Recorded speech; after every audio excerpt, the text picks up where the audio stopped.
When my daughter was moved to the intensive care unit, I sent a message that said, "She's in critical condition. Please pray for her." My brother reacted with a thumbs up emoji. No one showed up. A month later, I was still sleeping in the waiting room when I looked at my phone and saw 83 missed calls. There was a message from my mom: "This can't wait." I answered, but all I could think about was that night in the ICU when my daughter was fighting to stay alive, and my brother's only response had been a thumbs up. That was the moment something inside me went quiet.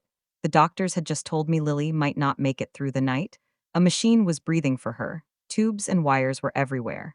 I stepped into the hallway because it felt like the room was closing in, and I typed one line in the family group chat: "She's in critical condition. We need prayers." Mark replied with a thumbs up. No call, no follow up, just that. My sister Jenna didn't reply at all. My mom read the message and stayed silent for hours, then finally sent me a private text: "Keep us updated." That was it. No asking which hospital, no offer to come. Lily is 8. She collapsed at a birthday party after eating a piece of cake. At first, they thought it was an allergy. Then someone mentioned a heart arrhythmia. Then maybe something neurological. Every specialist had a different guess, and none of them sounded sure. By the time she was moved to the ICU, I was running on shock and caffeine. The first night I slept in a hard plastic chair in the waiting room because visiting hours ended at midnight. I kept telling myself someone would walk in the next morning. My mom lives 40 minutes away. Mark is about an hour out. Jenna works remotely and could be anywhere. No one came. On day 3, I stopped looking up every time I heard footsteps in the hallway. By day 5, I muted the family group chat after Cheryl sent a video showing off her new kitchen remodel. On day 8, the social worker asked who I had for support. I said, "My family." I don't know why I said it. Maybe saying I was alone out loud would have hurt more than actually being alone. The weeks started to blend together. The same visiting hour rules. Coffee from the same machine. The same night nurse, Paula, who always asked if I'd eaten.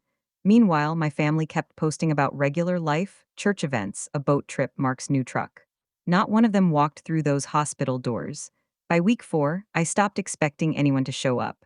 This morning, I woke up in the waiting room with my phone dead on my chest and my neck stiff from sleeping in the chair. I borrowed a charger from the nurse's station and plugged in near the vending machines. When my phone finally turned on, it froze for a second, then the notifications poured in. 83 missed calls, most from my mom, 3 from Mark, 2 from Jenna, and one text from my mom at 3:12 a.m. "This can't wait." My first thought was that something had happened to one of them. My second thought was that it probably wasn't about Lily, because when it was about Lily, no one came. I texted back, "What's going on?" The typing bubble showed up right away, and her reply made it obvious why they suddenly remembered I existed. 3 words: "We need you." I stared at the screen, waiting for more. Something about Lily. A question about how she was doing. Anything. Nothing else came. I wrote back, "I'm at the hospital." "Lily is still in the ICU?" She called immediately. I stepped outside because the ICU doors were locked, and I didn't want to take the call in front of the nurses. Mom didn't ask about Lily. She got straight to the point. Mark had been in a crash the night before. His new truck rolled on the highway. He was alive, but he needed surgery, and they were moving him to a bigger hospital. The bigger hospital was mine. The same building where Lily was still trying to breathe. For a moment, I thought it was some awful coincidence. Then Mom made it worse. "We told them you work in finance," she said. "They need someone to handle the paperwork, the deposit for the surgery. You're good at that." My jaw tightened. I'd been sleeping in a waiting room for 4 weeks. She kept talking. They were overwhelmed. The hospital was asking about coverage. Mark didn't have full insurance yet because he had just started a new job, so there would be an upfront cost. "We can't cover it right now," she said. "Can you help? Just until we figure it out?" I waited for her to mention Lily. She didn't. Instead, she said, "Since you're already at the hospital, it makes sense for you to coordinate." Coordinate. Like I was an assistant, I asked if Mark had asked about Lily. There was a pause. "He's in a lot of pain, Diana." That was her answer. I hung up before I said something I couldn't take back. When I went back into the ICU, Lily's room was dim, machines humming softly around her. Her small hand was still warm in mine. I stood there for a minute and just tried to breathe. Then my phone buzzed again, a group text. "Mark, I heard you're here. Can you talk to admissions for me? Jenna, Mom says you know how to handle this stuff. Please help." The same people who couldn't drive 40 minutes to see my daughter now needed me to manage their emergency. I sent one message. "My daughter has been in this ICU for 29 days. None of you came. No one replied right away. 5 minutes later, my mom wrote back, "This is different." I looked at Lily through the glass. Different how? I didn't answer her. Instead, I walked down the hallway toward the surgical wing because I already knew what was coming next. They were going to show up, just not for Lily. And I was right. About an hour later, I saw them by the elevators. My mom, Jenna, and Aunt Cheryl standing close together like they were catching up at a family gathering. Mark was on a gurney, pale but awake, being rolled toward pre-op. At first, no one noticed me. Then Jenna did. "Oh, you're here," she said. "Not hello, not how's Lily, just relief that I was available." My mom gave me a quick hug, the kind you give someone you run into at the grocery store. "Where's his surgeon's desk?" she asked. I asked if anyone wanted to see Lily before his surgery. There was a short pause. "Let's deal with one emergency at a time," Mom said. One emergency at a time? I had been living inside one for a month. Mark looked over at me from the gurney. He was clearly hurting but still managed to speak. "Can you take care of the insurance forms? They're saying I need a deposit before they can schedule the procedure." The word deposit just echoed in my head. I asked how much. 45,000 up front, he said. I actually laughed. Not because it was funny, because it didn't feel real. 4 weeks earlier, I had maxed out my credit card to pay for a medication Lily's insurance wouldn't approve fast enough. I'd sold my old car online just to keep up with the bills. I hadn't told anyone. They didn't know because they never asked. Mom stepped closer. "You have savings, Diana. You've always been responsible." Responsible, I looked at her and realized something I'd spent my whole life not seeing. Responsible meant useful. The one they called when things went wrong. It never meant supported. I told them I couldn't help financially. Jenna frowned. "So you're just going to let him suffer?" That hit harder than it should have. I pointed down the hallway toward the ICU. "My 8-year-old has been unconscious for a month." No one said anything. A nurse stepped in and asked who was handling the payment authorization. All three of them looked at me. I shook my head. "Not me." Mom's expression changed. She didn't look angry, just surprised. "You would really turn your back on your own brother." I thought about the thumbs up emoji. I thought about the empty chair next to me for 29 nights. "I already know what it feels like when family turns their back," I said. The nurse asked again, "Who is financially responsible?" For the first time in my life, I stepped back. That's when everything fell apart, faster than I expected. Mom didn't raise her voice. She just went quiet, which somehow felt worse. Jenna started talking nonstop about how I was being emotional and how this wasn't the time to hold grudges. Aunt Cheryl pulled out her phone and started whispering to someone about loans. Mark was rolled past us toward pre-op, looking confused and annoyed. I walked back toward the ICU. My phone started vibrating before I even reached the doors. Group chat. "Jenna, this isn't the time to make a point. Mom, we raised you better than this." "Mark, I would help you if it were the other way around." That last message made me stop. I went back into Lily's room and sat down. I read Mark's message again. "I would help you," but he hadn't. Not with Lily, not even with a visit. I typed one sentence, "It was the other way around."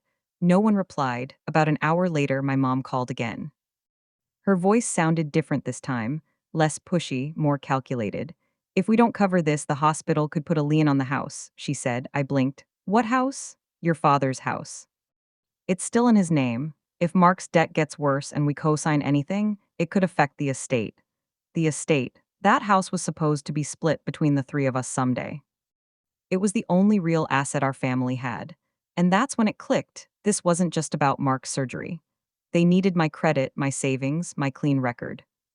If I signed, the hospital would feel safer. The interest would be lower. The risk would be shared. This wasn't about helping Mark. It was about protecting what they planned to divide later. I asked her directly, "Is this about the house?" She paused. "We're thinking long term." Long term? My daughter's future was long term. Her medical bills were long term. If she woke up, her rehab would be long term. I told my mom something I had never said out loud before. "Lily is my only long term plan." There was a long silence. Then she said, "So you're choosing her over your family." I looked at the machines around my child, the ventilator, the 4 pumps, the monitor beeping steadily. "Yes," I said.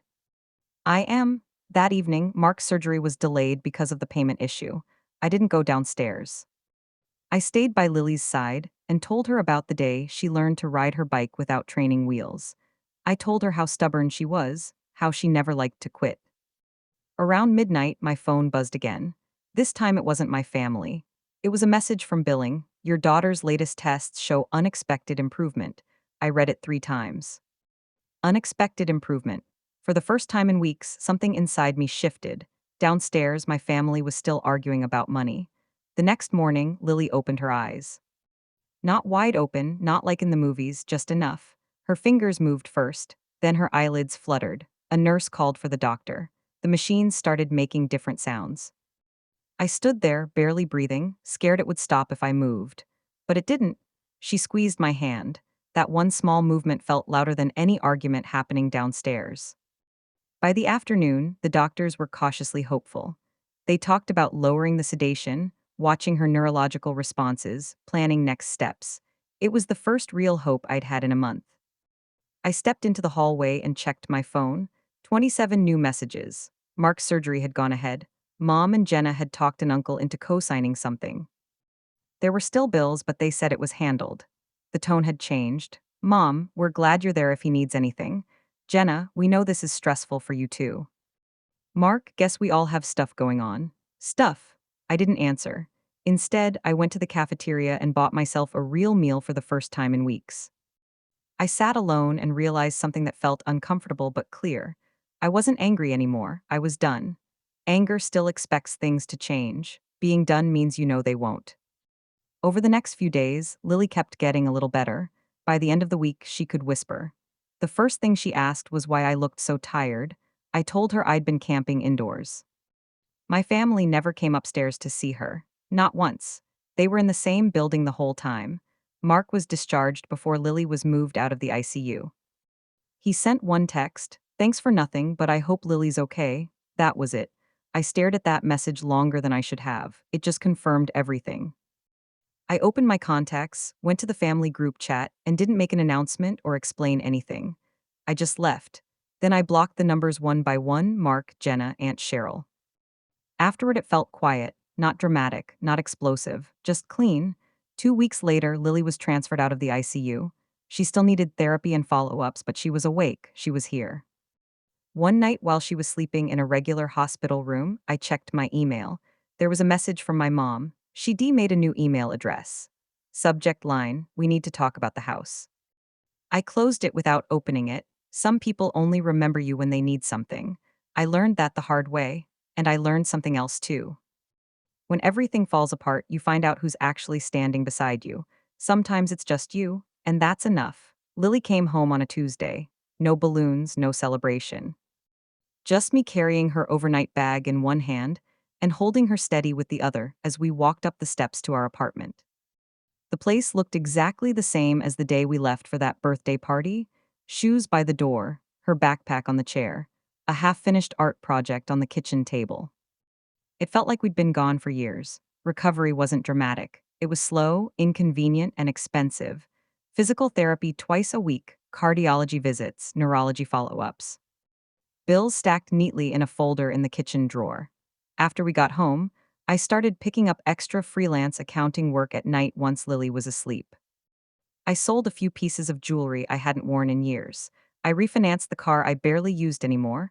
I didn't tell anyone. There was no one to tell. About a month later, a certified letter arrived from my mom's lawyer. It was formal, polite, and very clear. Because of recent family strain, my mother was restructuring her estate. The house would now go entirely to Mark since he had ongoing medical and financial needs.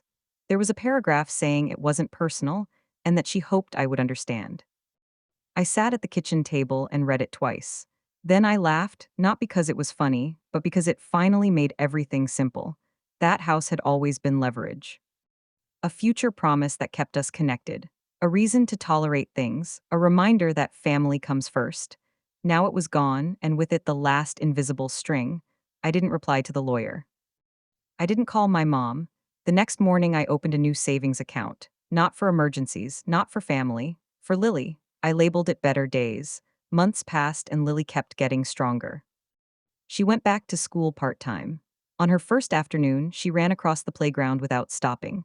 I sat in my car and cried where no one could see me. My phone stayed quiet. No surprise visits, no apologies, no attempts to fix anything, and eventually that silence stopped feeling heavy. One evening while we were making dinner, Lily asked, Mom, why don't we see Grandma anymore? I didn't make it complicated. I just said, sometimes people show you who they are when things get hard. She thought about it and nodded like it made sense, because it does. Life knocked me down harder than I ever expected.